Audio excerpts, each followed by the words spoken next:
Hello, I'm Diana Falzone, a senior reporter at Mediaite. I'm really excited about this guest. I'm joined by the co-editor-in-chief of Variety and New York Times bestselling author, Ramin Setoodeh.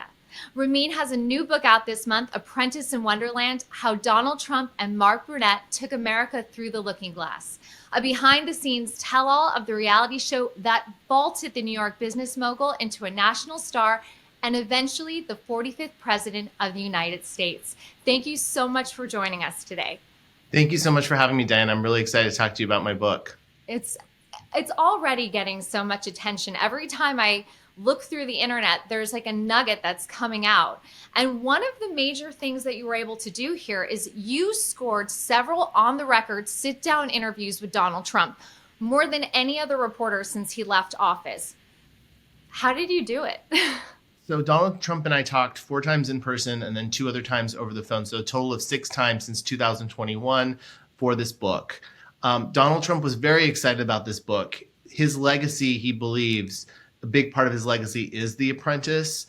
And this book really goes back and looks at the TV show that changed the world. If it wasn't for The Apprentice, Donald Trump would not have been president in 2016. If it wasn't for The Apprentice, he wouldn't be the Republican nominee in 2024. If it wasn't for The Apprentice, he wouldn't be seen as this folk hero for the working class, this no-nonsense, fun, funny, interesting, humorous business mogul. The show really created this legacy and catapulted him to the White House and made millions of Americans believe that he was a great leader, good at governing, compassionate, smart, intelligent, and very successful in business.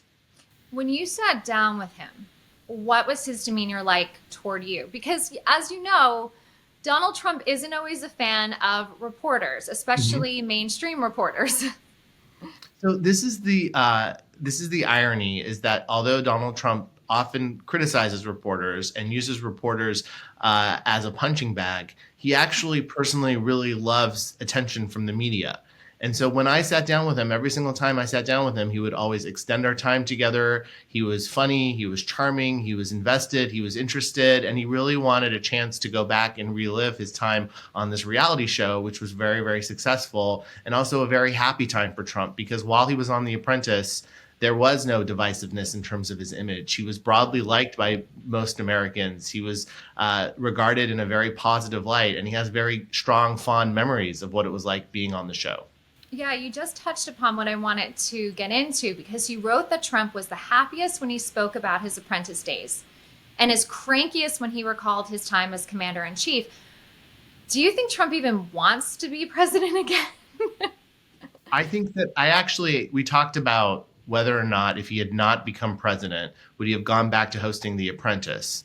And while I personally think that he probably would have, he didn't want to say that out loud because he didn't want it to seem like there was something else vying for his affections when it came to running for office. But I actually do think that personally and professionally, he would be a much happier person if he had stayed on the show and he hadn't entered into politics, because politics was something that he couldn't control in the same way that he was able to control his image as a reality TV star. And I think one of the other big theses of the book is that one of the other big arguments of the book is that Donald Trump really truly is a reality star. And so when the media tries to cover him as a politician, when the media tries to impose all these standards that we have for political figures and for previous presidents, all those come falling down because he is a reality star. He is a showman, in the same way that if there were political reporters trying to interview Lady Gaga or the Kardashians, they wouldn't be able to actually pin them down on policy or what their style of governing is like. Donald Trump is a product of television, and he loves to be on television, and he loves attention, and he loves creating drama.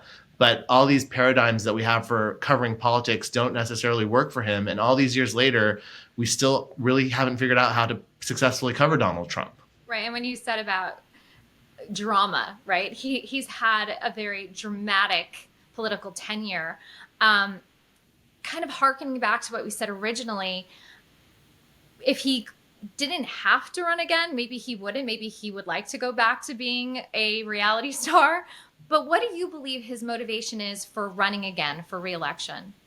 I think that he is running again because there aren't many other options right now.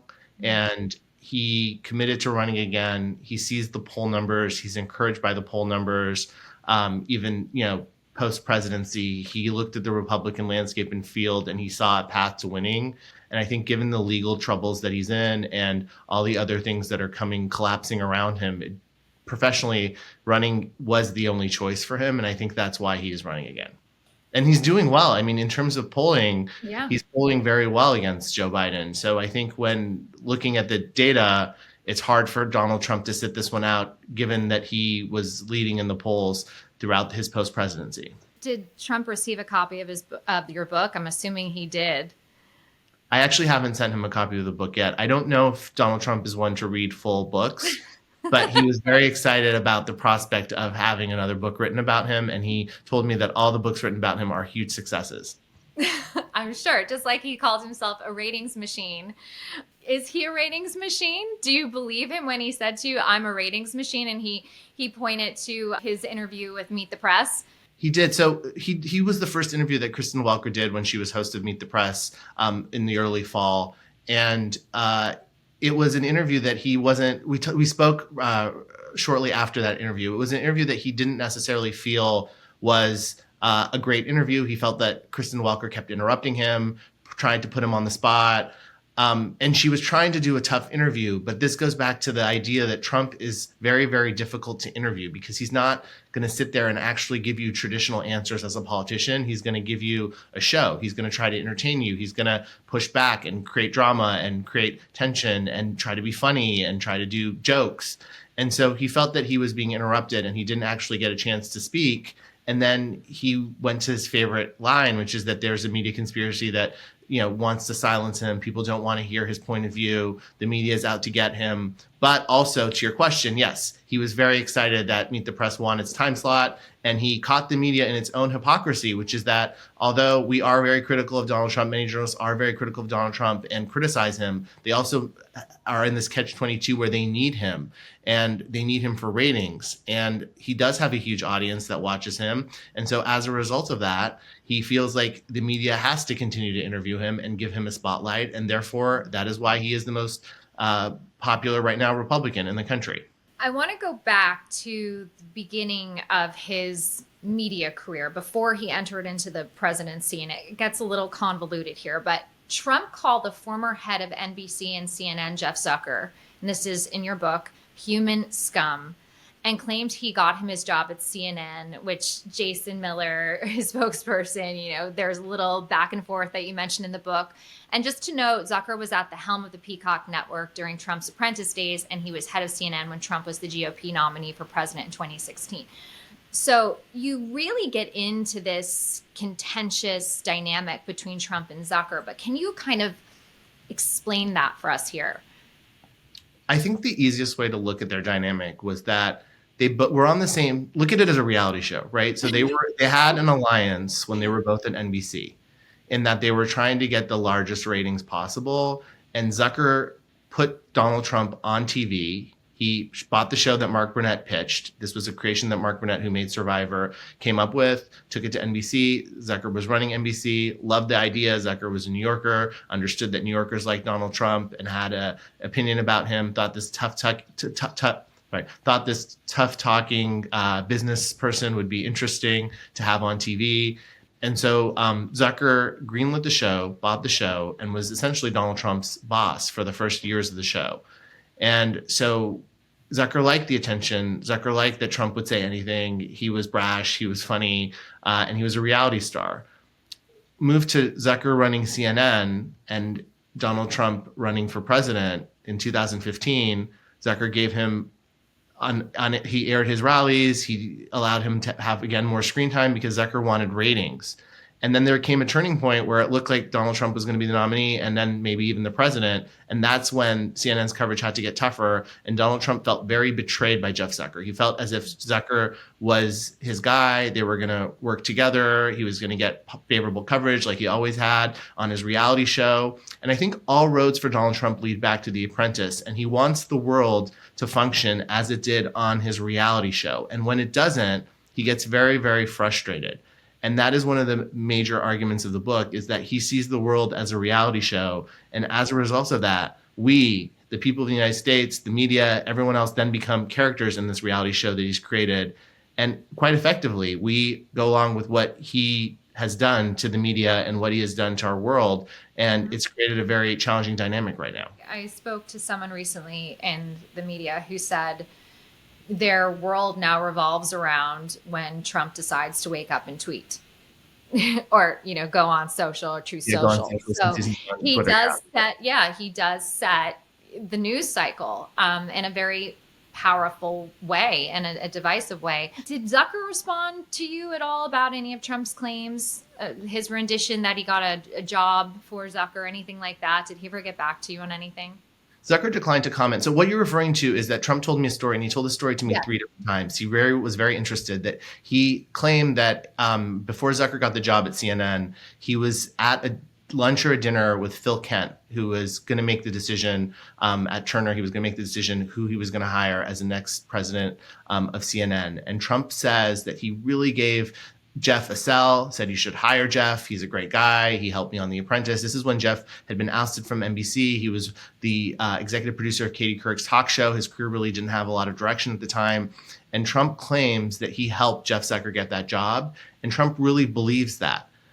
Sources at CNN have said that's not true, but no one really knows for sure what happened at that lunch and why Trump believes that he gave Jeff Zucker this recommendation that led for Jeff Zucker to run CNN. But it's something that Trump really strongly feels, and feels that Jeff Zucker owes him a loyalty for that recommendation, and as a result of that, betrayed him when CNN's coverage got tougher. But it is very important to note that CNN was very lenient on Trump in the early days of his campaign and helped pave the way for President Trump in the way they covered him, because it was much softer before they turned on him, quote, turned on him according to Trump. It was a very CNN was very interested in the spectacle of a Trump presidency in the early days of his campaign. Do you think there's ever a world in which Trump and Jeff Zucker could mend their broken relationship, or is that too far gone? I think for Trump, that is something that he's not interested in. I actually talked to him in the last conversation we had, which was at Mar-a-Lago. I brought up Jeff's name again, and this is after Jeff had left CNN. And Trump seemed to he's moved on. I don't think he's interested in talking to Jeff or befriending Jeff. Just from sort of my reporting that I've done, I know that Zucker, can be kind of amused at the way in which Trump talks about him and how he's still sort of a central character in Trump's orbit. But I don't see a scenario in which the two of them would ever reconcile or somehow become friendly again.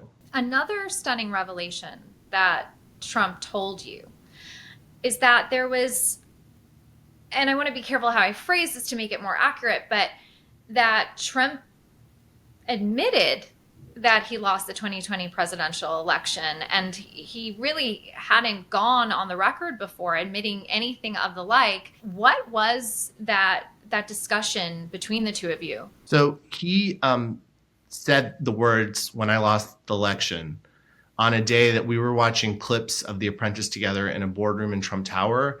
And so we were reliving the show, and I showed him a clip where Geraldo Rivera was on the show. And he was talking about how he and Geraldo had a falling out. And Trump is very fond of reliving and revisiting a lot of his feuds. Again, as a reality star, feuds are very important to driving ratings. And so he really does like dissecting how he has fallings out with people and how they betray him. And for him, as he was telling me the story of how he felt that Geraldo, when he was at Fox News, went on social media and on TV and said that the president at the time was going to accept the results of the election. This is in the November of 2020, and Trump wasn't interested in that. And so as he's telling the story, he did say to me the words, "When I lost the election." And as soon as he said those words, he backtracked and said, "When they said I lost the election, I actually won the election." But it was a real candid moment, which shows to me that he does maybe deep down acknowledge the fact that he lost. And all these election denials that he's putting out there are also part of an act. It's this construction that he's created as a character who's playing a politician, that this is something that his base really likes, and it's a message that he likes to feed to them. Playing a politician. That is such a loaded, scary statement in a way. Because like you said, it's one big reality show and we're a part of it. And this goes back too, because you wrote that Trump's image means everything to him. Image is everything. Knowing Trump firsthand a bit now, how do you think he's handling being a convicted felon for his role in the Stormy Daniels hush money cover up? So I think in terms of media, Trump looks at all attention as good attention. So there's no such thing as an article that is a bad article. And by having journalists write about him, regardless of what the circumstances, that means fewer people are writing about Joe Biden or any of his other competitors in the political landscape. So I think, obviously this has probably been a challenging time for him. He did seem flustered in his public statements. But I think by pivoting and by allowing to put his message out there, that is the way in which Trump sees himself as an agent of chaos and someone who can control the media and fight against the media and really try to preserve his image. So I think by saying the real verdict will be on election day and by trying to change the narrative in terms of him being wrong and fundraising off of the verdict, he's able to focus on what's most important, which is always Trump. Trump as a character, Trump as an underdog, Trump as someone who was somehow something that he was deserved was taken away from him. And these are all narratives that he plays on in terms of the media. And he did it very aggressively after the verdict was read. And this might be a little bit too speculative, but do you think there is a world where that reality star playing a politician persona evaporates and he doesn't get reelected or he doesn't become president again? What happens to Trump? So that's a very good question, because as I was finishing the book and there were all these legal cases building against him and he was in the New York trial that his family was testifying, he was testifying, I did start to wonder if maybe eventually he wouldn't be able to continue this persona. But then when I sat down with him in November, he was more energized. He was more in a better place than he was after the election. And so I think that obviously none of us know what the results of the election are, but I think the media is still not equipped in terms of handling Trump and how to cover Trump and how to hedge him and cover him effectively. And I think that Trump is still playing this game in which he is a reality star, and this is the world in which we live in. And the title of the book, Apprentice in Wonderland, is based on something that Jared Kushner said when Trump was in the White House, and that Trump is kind of like the Cheshire Cat from Alice in Wonderland, where he creates division and likes to see things and kind of performs these experiments to see how people react. But he does create drama for the sake of drama, and we're all living in that world. And he is the one right now that's pulling the strings, and we're all following his lead. So you have such an interesting purview into the mind of Donald Trump that other journalists do not have. Now we're getting closer and closer to the election. How are journalists getting it wrong in terms of their handling? How should they be covering this very elusive man? I think the challenge is there's really not a good answer to that yet, and no one's figured it out. Because if you sit down with them and talk to him, which I did for many, many hours, and it's on camera, I don't know how you would interview Donald Trump on camera effectively, because you ask him one question and he tells you 7 different stories that go in 7 different directions, and often they're entertaining and funny and interesting, and he makes news, and there's really no way to effectively interview him on camera and have an agenda where you're going to try to pin him down on information or facts, because he is a storyteller. He told me he's one of the greatest storytellers that ever lived. And so when you try to go up against that, it's a very, very hard thing to do as a journalist. I think that it's important to remember where Donald Trump came from and through the prism in which he arrived here. He was always a creation of entertainment. He's a creation of the reality TV world. And I think that when journalists try to impose facts or real expectations on him, it's very, very hard to try to do that to someone who is used to playing a part. He's used to the boardroom. He's used to going up against contestants that are unruly or trying to challenge him. And he always would emerge victorious thanks to Mark Burnett's editing. And so I think that those are lessons that everyone should keep in mind. But I also just want to say this book is a book about a very influential TV show, but it's also a page turner. It's a summer read. It's a fun book. I know that a lot of people feel like they've read everything they could read about Donald Trump, but this really shows him in a new light, and it explains whether you like him or don't like him. It explains why we're at this point right now in our culture where politics and pop culture have merged, and people can't tell the difference between entertainment and the truth and the reality of what we need in a government official. It is. It is a page turner that has so many juicy nuggets. We didn't even get into the Taylor Swift stuff. So when we talk about the fun part of this book, it is fun. And I also think it gives great context to who Trump is, how he started, and why we're at the place that we are in, and not only our culture, but our history.